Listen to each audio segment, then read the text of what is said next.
그 제가 사실 이게 부산에 직접 찾아가서 발표를 드려야 마땅한데 지금 서울에 일이 있어가지고 지금 먼 곳에서 이렇게 줌으로 참여하게 돼서 대단히 죄송하다는 말씀드립니다.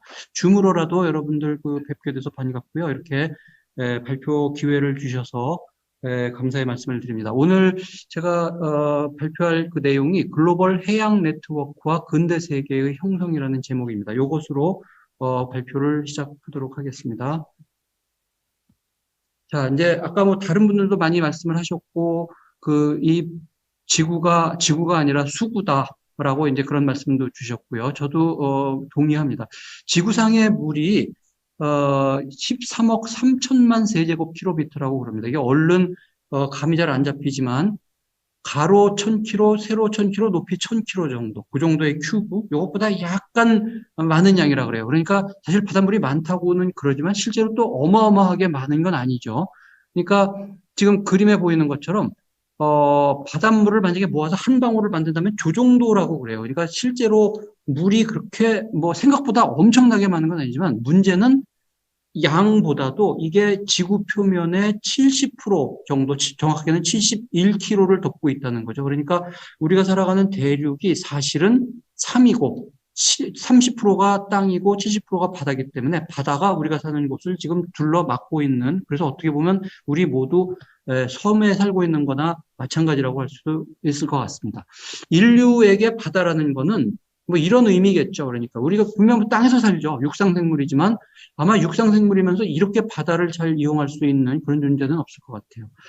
해상으로 확산을 하고 해상 자원을 이용하고 인류 초기부터 바다가 삶의 중요한 무대였고 또 우리가 의식을 하든 의식을 하지 못하던 역사 발전을 이렇게 촉진시키는 그런 모터 역할을 했습니다. 그래서 어떤 의미에서 본다면 특히 오늘날과 같은 경우에 이게 좀 많이 쓰이는 단어는 아닙니다만 텔루로크라시, 대륙 지배, 뭐 러시아라든지 지금 그런 입장하고 뭐 미국이나 일본이나 우리나라처럼 주로 해양 쪽에 이렇게 팽창하려고 하는, 그래서 오늘날의 세계야말로 진짜 이 대륙 지배 세력과 해양 지배 세력의 갈등이 아닌가, 약간 이런 측면으로도 볼 수 있을 것 같아요. 오늘 주목해서 보려고 하는 게 근대 이후에 이 세계가 바다를 통해서 연결됐다는 점입니다. 우리가 잘 아는 15세기 이후에 정화라든지 콜럼버스라든지 마젤란 이런 이 이후에 이 세계에 이제 바닷길이 열리죠. 그래서 그동안 물론 육로를 통해서 뭐 중국과 인도라든지 뭐 유럽이라든지 이렇게 연결이 전혀 안 된 건 아니었지만 굉장히 힘들죠. 느리고. 그런데 이제 바닷길이 열리면서 세계 문명권들이 본격적으로 연결됩니다. 그래서 근대 이전에는 바다가 장벽 역할을 했다면 이제 근대 이후에는 바다가 고속도로 소통의 교량 역할을 했습니다. 그래서 이 15세기, 16세기 이후서부터는 사람들도 이제 전 세계로 팽창해오고 물자, 농작물, 병원균, 정보, 지식, 사상, 종교 이런 것들이 세계에서 세계로 팽창해 나가는 그런 세계가 되죠. 그래서 전 세계가 상호 영향을 주며 함께 움직이는 세계가 됐습니다. 그래서 저는 이제 그렇게 생각을 하는데 진정한 의미의 세계사는 이때부터 시작되었다고 할 수가 있습니다. 그러니까 그전에는 대체로 중국에는 중국사, 유럽엔 유럽사 이렇게 돌아가는데 이제부터는 세계 문명들이 하나의 흐름 속에 들어가서 진정한 의미의 세계가 시작되었다라고 볼 수가 있을 것 같습니다. 뭐 단순한 이런 거는 좀 스킵하면서 넘어갈게요. 이 글로벌 해양 네트워크를 만든 것은 당연히 이제 범선으로 시작했고, 그 다음에 19세기의 산업혁명 이후에는 그것이 증기선이 나와서 더 빠른 속도로 세계를 연결하고, 그 다음에 수에즈 운하라든지 파나마 운하처럼 이렇게 대양을 서로 연결하고, 그 다음에 해저 전신 케이블을 통해서 또 커뮤니케이션이 더 활발해지고, 이래서 세계는 그야말로 바다를 통해서 연결됩니다. 글로벌 해양 네트워크가 확산이 되죠. 이 이후에 무슨 일이 일어났을까? 저는 생태 환경, 뭐 다른 측면도 많이 있겠습니다만 생태 환경, 그리고 경제, 그리고 약간의 시간을 할애해서 문화, 이런 정도를 좀 말씀드리고 싶어요. 첫 번째 이제 생태 환경의 변화입니다. 이 생물학적 교환이라는 현상, 뭐 이쪽에 그 동물, 식물이 또 다른 지역 생태계로 전해지고 하는 이런 생물학적 교환은 자연 상태에서도 분명히 일어나죠. 그런데 그것이 아주 장구한 시간에 걸쳐서 일어날 수밖에 없는데, 유럽인들이 전 세계 바닷가로 다니고 조금 있다가 이제 뭐 아메리카에서 유럽으로 가고 한국 배가 어디로 가고 이러는 과정에서 이 생태 환경 요소들도 인간의 힘에 의해서 더 빠른 속도로 더 광범위하게 전 세계로 확산을 했습니다. 몇 가지 흥미로운 예를 보면 이렇습니다. 우리 캐나다나 미국에 혹시 가서 보시면은 거기서 자라나는 그 야생 애플들, 그거 다 미국이나 캐나다 원산이라고 생각하실지 모르겠지만 사실 그 중에 60%는 유럽산이에요. 호주에는 귀화식물 수가 800종이고, 뭐 최근 연구 그걸 보면은 예컨대 그 빙하기 때 아메리카의 지렁이는 다 멸종했는데 이게 그러면 오늘날 보는 미국의 그 지렁이는 다 뭐냐? 잉글랜드 선박. 여기 들어오면서 옛날에 발라스라고 있죠? 배가 이제 안정을 찾기 위해서 이렇게 무거운 물질들 땅바닥에 이제 그게 주로 흙이나 뭐 돌이죠. 이런 거를 싣고 왔다가 입항하기 전에 이제 버리는데 그 과정에서 묻어온 잉글랜드의 그 지렁이가 아메리카로 들어가고 아마 비슷한 과정을 통해서 꿀벌도 들어오고 이래서 북아메리카의 생태 환경이 아주 크게 변합니다. 그러니까 이제 제가 말씀드리고 싶은 거는 우리가 이 살아가는 지금의 이 생태 환경이라고 하는 자연 환경이라고 하는 게 몇천 년, 몇만 년 쭉 지속됐을 것 같지만 사실은 약 500년 전에 아주 큰 그런 규모로 뒤섞였다는 거죠. 극단적인 사례가 이제 호주입니다만 호주의 그 야생 낙타가 세계에서 가장 많은 곳이다. 뭐 그런 거죠. 이거 호주가 낙타가 호주로 헤엄쳐서 갔을 리는 없고 호주의 그 아웃백 이거를 개척하기 위해서 인간이 낙타를 들여왔다가 그 프로젝트는 실패하니까 그냥 내버려뒀는데 이 낙타들이 야생으로 돌아가서 자기네들끼리 번식을 해가지고 지금 야생 낙타가 세계에서 제일 많은 곳이 호주죠. 뭐 이런 식입니다. 인간이 버려놓은 이것 때문에 전 세계의 생태 환경이 대단히 크게 바뀌고 있습니다. 이걸 이제 이론화한 것이 뭐 아시는 분 많이 계시겠습니다만 크로스비라고 하는 학자가 제시한 생태 제국주의라고 하는 개념이에요. 인간의 제국주의가 아니라 자연 환경 자체가 제국주의처럼 이 주로 유라시아 이쪽의 생태 환경 요소가 아메리카라든지 호주라든지 뉴질랜드 뭐 이런 쪽을 이렇게 퍼져나가서 그곳을 장악해 버렸다라고 하는 이런 아주 흥미로운 이론을 제시를 했습니다. 그러니까 이거를 이 크로스비가 설명하는 것은 그런 힘, 이 팽창해 나가려고 하는 힘은 원래 자연계에 이렇게 내재되어 있는데 이것을 인간이 바닷길을 통해서 전 세계에서 전 세계로 이동하면서 이 거대한 자연계에서 약 2억 년 동안 이게 준비되어 왔던 그 힘이 폭발적으로 이제 이 작용한 거다라고 하는 것이 크로스비의 그 이론입니다. 요즘에 이제 우리가 주목해서 볼 게 그 중에서도 특히 병균이죠. 감염병. 옛날 그 낙타나 뭐 말로 이동하던 시대 그때에 퍼진 병이 패스트. 그리고 16세기에 콜럼버스 이후에 범선이 이제 전 세계를 돌아다닐 때 세계화된 병이 천연두. 그 다음에 19세기에 기차와 증기선의 시대. 이 증기선을 통해서 이제 인도의 콜레라가 동아시아, 그 다음에 유럽 이쪽으로 퍼지고, 오늘날 이제 비행기의 시대에는 스페인 독감부터 시작해서 오늘날의 코비드까지 이렇게 우리가 감염병이라고 하는 점에 주목해서 보더라도 이렇게 교통수단의 발달에 따라서 세계화가 이루어지고 갈수록 더 빨라지고 있는 것 같아요. 그래서 이제 우리가 좀 한번 여기서 생각해 볼 점이 근대 인간이 전 세계로 팽창해 나갔을 때 어떤 일이 벌어졌는가? 뭐 다른 뭐 경제라든지 전쟁이라든지 이런 것에 주목할 수도 있지만 사실은 생태계가 굉장히 크게 변화했던지 혹은 파괴했던지 하는 이런 현상. 인간이 살아가는 그 생태계 자체가 변화한 것이 어쩌면 우리가 주목하지 않았지만 가장 중요한 역사적 사건이라고 할 수도 있을 것 같아요. 두 번째로 이제 경제 변화에 대해서 좀 말씀을 드리도록 하겠습니다. 화폐가 전 세계로 확산되고 노동력, 그 아프리카 노예가 또 아메리카로 가고 또 상품이 전 세계로 퍼지고 정보가 확산되고 하는 이런 것을 통해서 우리 흔히 세계화라고 하는 그 현상이 확산이 됐습니다. 뭐 이건 많이 이야기하는 것입니다만 아메리카의 은, 이게 유럽을 통해서 혹은 필리핀을 통해서 아시아로, 특히 중국으로 들어가고, 그 다음에 이제 남미에서 생산하는 게 한 85% 정도, 그 다음에 일본에서 생산하는 게 15% 정도, 이 정도라고 그러죠. 그래서, 이 은이 16세기 이후에 전 세계로 팽창해 나갔는데, 이 은이 이제, 에, 세계의 화폐 역할을 한 거죠. 그래서, 요즘식으로 이야기를 하면 이제 화폐량이 급증하고 이것이 교역을 더 증진시키고 그러면서 이 경제가 그 이전과는 비할 바 없이 빠른 속도로 이렇게 연결되고 유통이 확대되고 이런 점을 지적을 할 수가 있습니다. 그 중에 이제 어, 가장 대표적인 화폐가 레알 데아 오초, 피스 오브 에잇이라고 그러죠.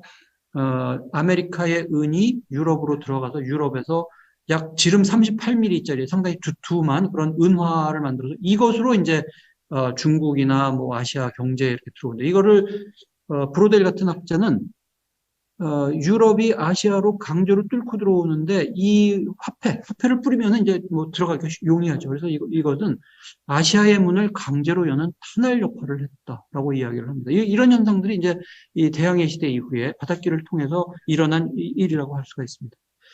노예무역 같은 경우도 상당히 중요하죠. 지금 아프리카의 흑인들 950만 명이 살아서 도착한 사람이니까 실제로 고향에서 끌려가고 한 사람은 훨씬 더 많겠죠. 어쨌든 그 대서양을 건너서 아프리카에서 떠나 아메리카에 도착한 사람이 대충 950만 명 정도로 생각을 하고 있습니다. 그리고 이제 19세기에 들어가면은 대륙 간 해저 전선 케이블 이거를 통해서 전 세계의 또 통신망들이 이제 연결되기 시작하죠. 요즘에 이제 그 광 케이블 이거의 먼 원조라고 할 수가 있습니다. 이런 식으로 어, 인력, 화폐, 그다음에 상품, 정보 이런 것들이 이전과는 비교할 수 없을 정도로 이제 빨라지는 걸 알 수가 있습니다. 당연히 이 수송혁명에 따라서 무역이 확대되고 이것이 전 세계의 경제의 구조를 변화시키겠죠. 아주 간단한 예를 보자면은 미국의 밀이 영국으로 수출되는데 그 가격 차이가 가격 차이가 거의 없다는 거는 이제 그만큼 많은 양이 그 신대륙의 그 곡물이 잉글랜드로 들어간다는 걸 의미하죠. 이거를 조금 종합적으로 이렇게 정리를 해서 말씀드리자면 이렇게 정리를 해드릴 수가 있을 것 같아요. 최근 이제 경제사 학계에서 정리한 그 내용입니다. 1500년에서 1800년 이 300년 기간 중 세계 무역이 20배 성장을 했습니다. 그런데 19, 20세기 중에는 1600배가 성장을 해요. 그러니까 인류 역사를 장기적으로 고찰할 때 세계화가 언제 이루어졌냐, 언제 이 세계 경제가 이렇게 빠른 속도로 연결되고 상품이 이동했냐, 그러면은 그 단절점은 역시 19세기죠. 그러니까 19세기에 무역이 급격히 증가하고 이것이 세계 경제의 구조 변화를 초래했다고 할 수가 있습니다. 그 이전에는 이 운송수단이 불비하기 때문에 좀 작고 가벼운 물건만 이동했다면 이제서부터 벌키 상품이라고 그러죠. 이 뭐 원재료라든지 식량이라든지 이렇게 무거운 물품들도 이제 이쪽 대륙에서 저쪽 대륙으로 이렇게 이동을 하는 걸 알 수가 있습니다. 중간 거는 시간이 없어서 생략하겠고요.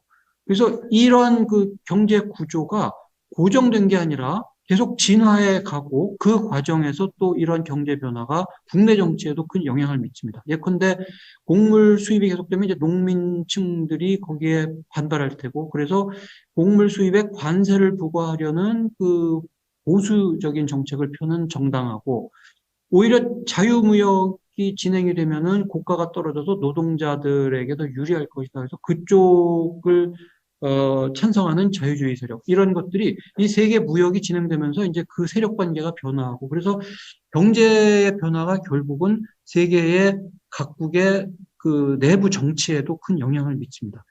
제가 지금 말씀드리는 것들이 이런 식으로 바닷길이 열리면서 전 세계의 경제 무슨 정치 생태 환경 이런 모든 것들이 다 급격하게 변화했다라고 점을 말씀을 드리는데 제가 이제 여기서 좀 다른 점을 말씀드리고 싶은 것이 우리는 이제 이런 걸 이야기하면서 늘상 뭐 경제 부문 뭐 이런 것만 흔히 이야기를 하지만 사실은 다른 측면들, 어, 예, 근데 전쟁? 뭐 이렇죠. 되게 지난 시대의 전쟁 그러면은 우리는 뭐 징기스칸이라든지 뭐 나폴레옹이라든지 전부 육상 전투만 이제 주목을 하지만 사실은 이제 19세기, 20세기에 들어가면은 오히려 인간들은 바다에서 싸우고 바다에서 싸운 것이 그 전쟁의 승패를 결정짓는 굉장히 중요한 그런 역할을 하게 됩니다. 뭐 보통 그렇게 이야기를 하죠. 해군이 직접 승리를 챙기지는 않는다. 왜냐하면 이제 육군이 들어가서 깃발을 꽂아야 이제 승리를 하는 건데, 그래서 해군이 직접 승리를 챙기지는 않지만 승리를 가져다 주는 요소는 해군이다. 뭐 이런 식으로 인간이 싸우는 그 부분에서도 바다라고 하는 것이 갈수록 중요한 역할을 한다는 점을 한 가지 말씀드리고요. 그 다음에 사실 이제 더 좀 자세하게 말씀드리고 싶은 거는 문화 측면이에요. 어, 음악이라든지 뭐 지금 우리 국악도 있지만 서양 음악 우리가 수용하고 우리의 음악이 전 세계로 뻗어나고 이러잖아요. 근데 그 음악이라고 하는 것이 16, 17세기 이후에 이제 전 세계로 퍼져나간 거죠. 음악이라든지 미술이라든지 이런 것들. 제가 이 말씀을 드리는 이유가 그래요. 우리는 이런 세계사적인 큰 구조 이런 걸 생각하면은 되게 거대한 요소들만 이제 생각을 하기 쉬운데 사실은 이런 요소들, 인간의 감성, 음악, 미술 이런 것들도 이렇게 세계에서 세계로 퍼져나가고 이것이 세계인들의 삶에 매우 큰 영향을 미쳤다는 점인데 그중에 한번 염료를 말씀을 드려보고 싶어요. 흔히 하는 이야기입니다만 이전 과거로 거슬러 올라가면은 이 세상에 염료만큼 비싼 물질이 없죠. 어, 그 고대 로마로 가면은 보라색 염료 이거는 오직 황제만 쓸 수 있다. 뭐 이런 정도죠. 염료만큼 비싼 게 없어요. 그러다 보니까 아마 타임머신을 타고 과거로 거슬러 올라가면은 이 세상이 왜 이렇게 흑백이지? 아마 그럴 것 같아요. 오늘날 이렇게 우리 주변에 이렇게 색깔이 풍부하고 우리 옷이나 우리 주변 환경에 이렇게 많은 곳들 보면 이렇게 색이 입혀져 있는 것 이거는 그만큼 색깔이 이제 풍부해지고 싸졌다는 건데 이것을 가능케 한 거는 19세기 중엽 후반 이후에 독일에서 나온 그 화학공업 이것에 따라서 인공염료가 나온 이후의 일입니다. 그런데 그 이전에도 어, 자연염료 이런 것들이 그나마 인간의 삶에 색을 입혀줬는데 이건 역시 마찬가지입니다. 이제 아메리카의 그 브라질 염료라든지 혹은 인도의 무슨 뭐 이런 것들이 유럽으로 대량 들어오고 그러면서 유럽의 회화, 유럽의 의복 이런 데에도 이제 색을 바꾸죠. 그래서 이거 어떻게 보면은 작은 문제라고 할 수도 있을지 모르겠습니다만 인간의 삶이 이렇게 색깔을 풍부하게 갖고 색깔이 입혀진 것도 역시 바닷길이 열리면서 이 교류가 활성화된 이후의 일이라고 할 수가 있습니다. 그래서 제가 이제 그 말씀드리고 싶은 게 결론적으로 이렇습니다. 근대 세계는 바다에서 형성되었다. 글로벌 해양 네트워크 이거를 통해서 전 세계 문명들이 서로 빠르게 대규모로 교류하고 교환하고 그래서 인간이나 무슨 물자나 혹은 생태 환경 요소나 이런 것들이 바닷길을 통해서 서로 교류되고 나서 이 오늘날의 근대 세계가 만들어졌고 그 과정은 갈수록 더 고속화되고 있다. 예컨대 지금 우리나라는 저 휴전선 때문에 북쪽은 육로는 막힌 상태죠. 사실 우리나라는 그런 점에서 본다면은 섬이나 마찬가지입니다. 우리나라의 지금 수출, 수입, 이거의 물동량, 양으로 치면 99%가 바다를 통해서, 선박을 통해서 들어옵니다. 이런 식으로 이 글로벌 해양 네트워크라고 하는 것이 우리나라를 비롯해서 전 세계를 새롭게 재창조했다라고 말씀드릴 수 있을 것 같습니다. 예, 어, 약간 좀 시간이 부족한 듯해서 이렇게 빨리 말씀을 드렸더니 오히려 좀 초과 달성을 했네요. 자, 제가 일단 드리고 싶은 말씀은 여기까지입니다. 예, 감사합니다.